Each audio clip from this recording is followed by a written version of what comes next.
تصوف کی عام کرنے کے لیے، اور ظاہر ہے جب حکومتی سرپرستی نہ ہو تو ایسے کاموں کے اندر بعض جگہ پر ایسی چیزیں بھی نظر آتی ہیں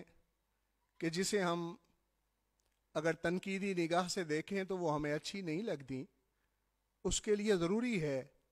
کہ تصوف کی حقیقی روح کو قائم رکھتے ہوئے اس کی ترویج، اور اس کے لیے ضروری ہے کہ ہمارے ملک کے اندر حکومت پاکستان جو ہے وہ تصوف اکیڈمیز قائم کرے۔ اس کے ساتھ ساتھ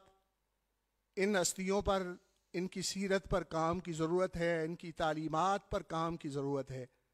دیکھیں قبلہ میاں صاحب، حضور امام ربانی قیوم زمانی، حضور مجدد الفسانی، شیخ احمد سندی فاروقی رحمہ اللہ کے بارے میں فرما رہے تھے۔ تو آپ ایسی ہستی ہیں کہ آپ کا سلسلہ ترکی کے اندر بھی موجود ہے، وسط ایشیا کی ریاستوں میں بھی موجود ہے، آپ کا سلسلہ بلاد عرب کے اندر بھی موجود ہے۔ حضرت خالد دمشقی رحمۃ اللہ علیہ آپ کے سلسلے کے بہت بڑے پیغامبر عرب شریف کے اندر دمشق میں ہوئے ہیں۔ تو اس ہستی پر جب وسط ایشیا کے ممالک کے اندر ریسرچرز موجود ہیں، ترکی کے اندر امام ربانی فاؤنڈیشن موجود ہے، تو ہمیں بھی آگے قدم بڑھانا چاہیے کہ یہ دیکھیں ہمارے لیے تو افتخار ہے کہ ایسی ہستی کے بارے میں ہماری جامعات کے اندر، ہماری یونیورسٹیز کے اندر جو ہیں وہ ریسرچرز بنائی جائیں۔ حضرت داتا گنج بخش علی اجویری رحمہ اللہ کے نام نامی سے ریسرچر قائم کی جائے، حضور مجدد الفسانی رحمہ اللہ کے حوالہ سے ریسرچر بنائی جائے، اعلیٰ حضرت عظیم البرکت امام محمد رضا خان بریلوی رحمہ اللہ کے حوالہ سے ریسرچر قائم کی جائے۔ کتنے نفوس ہیں آپ کی شخصیت پر وہ پی ایچ ڈی کر چکے ہیں، پاکستان سے، انڈیا سے، عرب بلاد سے آپ کی شخصیت پر انہوں نے پی ایچ ڈی مکمل کی ہے۔ ڈاکٹر صاحب کو بھی اعلیٰ حضرت بریلوی رحمۃ اللہ علیہ کے حوالہ سے پی ایچ ڈی کا اعزاز حاصل ہے۔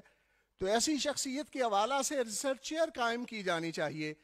اسی طرح اعلیٰ حضرت شیر ربانی حضور میاں شیر محمد شک پوری رحمہ اللہ آپ کی ذات مبارک اس حوالہ سے انفرادیت رکھتی ہے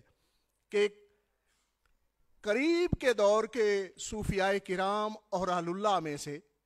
جس ہستی نے زمانے کے اندر سنت نبوی کا درس دیا ہے وہ خاصا اعلیٰ حضرت حضور شیر ربانی میاں شیر محمد شک پوری رحمۃ اللہ علیہ۔ یعنی آپ نے اپنی تصوف کی ترویج کی بنیاد ہی سلسلہ نقشبندیہ کے اندر لطائف ستہ شامل ہیں مجاہدے اور ریاضت کے اندر،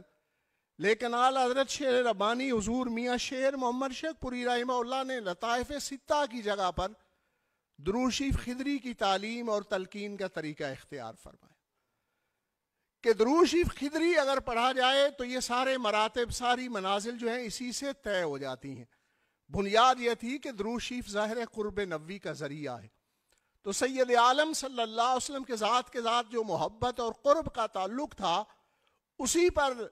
سنت نبوی کا آپ نے درس دیا اور زمانے کو یہ سنت نبوی کا رنگ عطا فرمایا۔ تو اس کے ساتھ ساتھ آج اس کی مجلس میں یہ بھی میں حکومت پاکستان سے مطالبہ کرنا چاہتا ہوں کہ ہمارے ملک کے اندر چھوٹے چھوٹے معاملات ہوتے ہیں نزاعی، اور عدالتوں کے اندر کیس لے کے جاتے ہیں اور وہ سال ہر سال وہ کیسز چلتے رہتے ہیں۔ اگر حکومت پاکستان لوگوں کی آسانی کے لیے بھی اور عدالتی بوجھ کو بانٹنے کے لیے بھی، پہلے بھی مختلف علاقوں میں ثالثی کونسلیں موجود ہیں، رہی ہیں پہلے ادوار میں بھی، لیکن انہیں مؤثر کرنے کی ضرورت ہے، اور اس ثالثی کونسلز کے اندر خانقاہی نظام کا مؤثر کردار ہونا چاہیے تاکہ خانقاہی لوگوں کے معاملات کو اپنے طور پہ طے کروا دیں اور عدالتی بوجھ کم ہو جائے۔ اس طرح کا سلسلہ ملک کے اندر رائج کرنا چاہیے تاکہ آپس میں تصفیے کے ذریعے معاملات وہ طے ہوتے رہیں۔ تو اس حوالہ کی طرف ہی توجہ دینی چاہیے۔ باقی ہم یہ سمجھتے ہیں کہ وہ بانی پاکستان نے جو فرمایا تھا کہ کشمیر پاکستان کی شاہرگ ہے، تو ظاہر ہے شاہرگ کے بغیر انسان کا وجود تو قائم نہیں رہ سکتا۔ اگرچہ آج کی کانفرنس جو ہے وہ صوفیاء کی فکر اور تعلیمات کے حوالہ سے ہے، لیکن میں یہ بات انتہائی دکھ سے ضرور کرنا چاہوں گا کہ کشمیر کے بھائیوں میں وہاں اس قدر خفیہ ارتداد کا راستہ اختیار کیا گیا ہے کہ انڈیا والے لوگ ہندو پہلے ان کے حقوق ریاستی ختم کر دیے گئے، اب وہاں ہندو آباد کیے جا رہے ہیں، مسلمانوں کی جائیدادیں خریدی جا رہی ہیں، اور ساتھ ساتھ مسلمانوں کو